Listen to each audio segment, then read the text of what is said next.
Praise the lord. ఈరోజు దేవుడు నీతోనే మాట్లాడుతున్నాడు. జీవితంలో గాయం తగిలితే రోజులు గడిచే కొద్దీ ఆ గాయం మానిపోయింది. కానీ కొన్ని మాటల వలన అయిన గాయం అంత త్వరగా మానిపోదు. నువ్వు కానీ నేను కానీ ఎవరైనా సరే అనవసరంగానే ఒక్క మాట ఒక వ్యక్తి ఆత్మవిశ్వాసాన్ని పూర్తిగా దెబ్బతీస్తుంది. నువ్వనే మాటలు ఎదుటి వ్యక్తి బ్రెయిన్లో పదే పదే గుర్తుకొస్తూ మానసికంగా కృంగిపోతారు.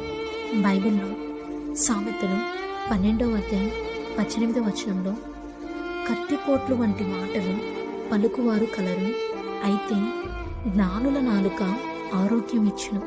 ఈ వాక్య ప్రకారం కఠినమైన మాటలు ఎలా ఉంటాయంటే కత్తితో పొడిచినంత నొప్పిని కలిగిస్తాయి. ఆ మాటలు ఎదుటివారి సంతోషాన్ని చంపేస్తాయి. కానీ మనం ప్రేమతో జ్ఞానంతో మాట్లాడితే వారికి ఆదరణగా ఉంటుంది, ధైర్యాన్ని, నెమ్మదిని